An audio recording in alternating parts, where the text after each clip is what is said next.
What's good, y'all? Tristan here, and today I'm going to be sharing with you 50 Aussie slang words and sayings. I've been in Australia for nearly a year now, and one of my favorite things about it is the language here. I love how Australians talk. I love their slang. I love how they shorten pretty much everything, and I did a whole video titled 100 Aussie words and phrases, and you absolutely loved it. So here we go. I'm coming at you with 50 more Aussie words and phrases. Also, if you want to learn any of their like dirty, nasty, like perverted Aussie slang, if you want to learn any of that, I also have a video about the 20 dirty Aussie words. Anyways, let's get into it. First Aussie word is a snag. A snag is what we would call in America a sausage. Throw some snags on the bobby. Number 2 is mint. If someone is mint, they are fine. They are attractive. It is a compliment if someone calls you mint.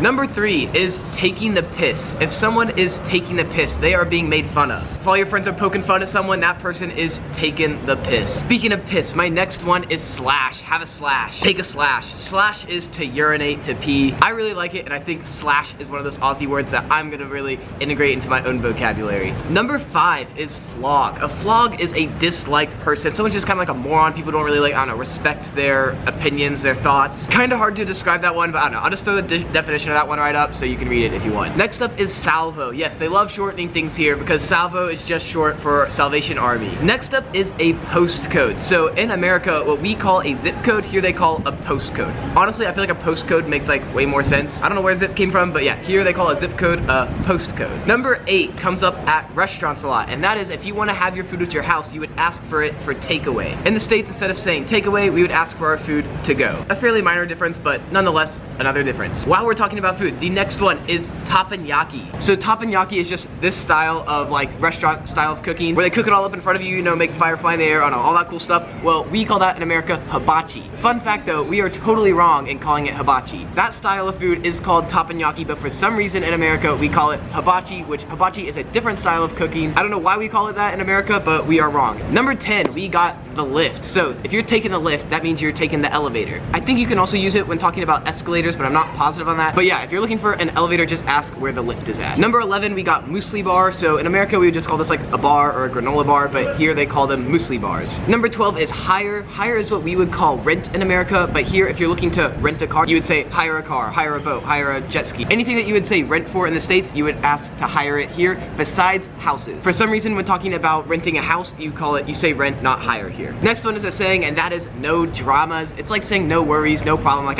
no dramas, mate. It's another good, real classic Aussie saying. Number 14 is schoolies. So schoolies is this time of year right after you graduate year 12, graduate high school, where a bunch of young people just like take over the beaches, take over towns, and just party because they've just graduated. All right, speed round. Hoover, vacuum, dart, cigarette, brekkie, breakfast, beater's tan, farmer's tan, torch, flashlight, bog, shit or poop, dunny, toilet, ripper. It's like awesome, amazing, rad. That party was a ripper, mate. Budgie Smugglers, speedo, a copper, police, or a cop. The next 3 are just minor differences that I think all come from the UK. You know how they spell like something slightly different than how we do it in American English, like for example like flavor? Well, these are kind of similar to that, but they are just a lot less known. And that is, while in America we spell tire like this, here in Australia they spell tire like this. Also, what we call a curb, they call a curb. Well, I guess it's called the same thing, but it's spelt different. And then the next one is the subject in school, mathematics. We say math, and they call it maths. For some reason, they have a little S on the end of it. I don't know. I don't really get that one. But you'd use it like the same way we use math. Like, oh, like,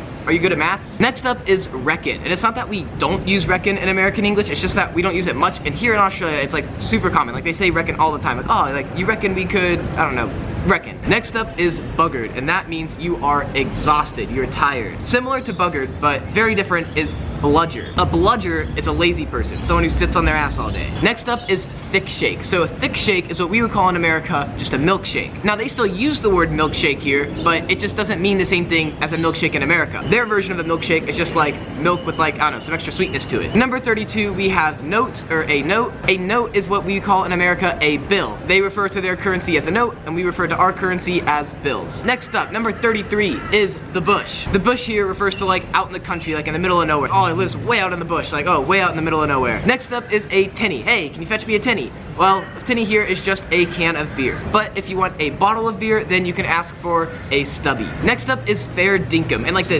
textbook definition of fair dinkum is like genuine, like undoubtedly true, like certainly for sure, but I feel like how you would use it in like conversation. It's more just like, yeah, like it's like in agreement. Like, ah, yeah, like that's true. Ah, fair dinkum. It's like saying like yes, but like not just like agreeing, but it's like yes, like you're right type of yes. If that makes sense. Next up is whinge, and whinge is just their word for wine. You can have a whinge, like have a wine, or you can be a whinger, a whiner, same thing. Next up, and I love this one, and that is cooey. So cooey is not a word that you would actually say in any like everyday conversation, but if you're out hiking, you're in the middle of nowhere, and you're in Australia, and you want to know if anyone is around you, you can climb up on a hilltop and you yell cooey, and then if someone will respond to you by saying cooey, and yeah, if you hear a response, that just means, I don't know, someone is in the general area. Next up, 39, we got grommet. So a grommet is like a young surfer, but it's usually used when you're like annoyed or like frustrated, I don't know, kind of in like a negative way, like, ah, like, where'd all these grommets come from? Grommets are taking all the good waves, I don't know, stuff like that. Next one is a saying, and that is off your rocker. Mates off his rocker. Off your rocker means you've gone crazy, you've gone mad, you know, a little wild, off your rocker. Number 41 is on ya, which is just short for on you.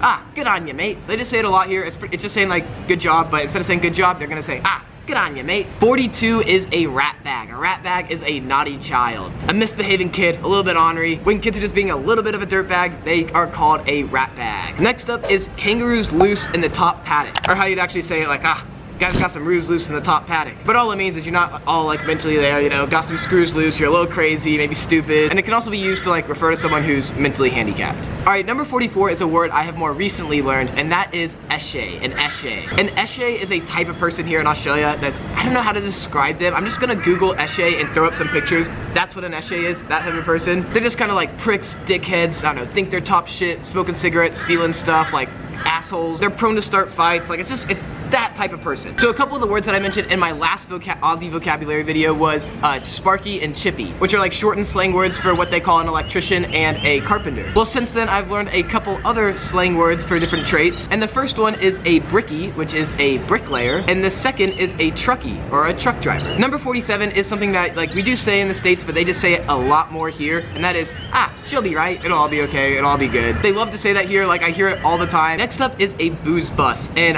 it is not what you might think it is. I thought it was like a party bus at first, like, you know, like, ah, booze bus, you know, get on the bus and drink, but it's actually the total opposite. A booze bus here is a bus that they use to catch drunk drivers. You'll see them all over Australia, parked, breathalyzing people. Those big buses are called booze buses. They are not party buses. Next one is a saying, and that is bloody oath, or as it's probably more commonly said, fucking oath. And that just means like, certainly, yes, like you betcha, yeah man. It's just a good, solid, like affirmative response. Remember, if you want to learn any more Aussie slang, I got tons of it down below, or you can also just check that video out right over there. If you can handle it, if you don't have weak ears, I think you'd enjoy the dirty side of the Aussie language. It gets intense, but anyways, the last Aussie word of this video, number 50, is Straya. Straya is just short for Australia. It's like in America, we go America. Straya is the Aussie equivalent to America's America. Thank you all so much for watching. Hope you enjoyed the video, and don't forget to check out my other Aussie slang videos. Peace.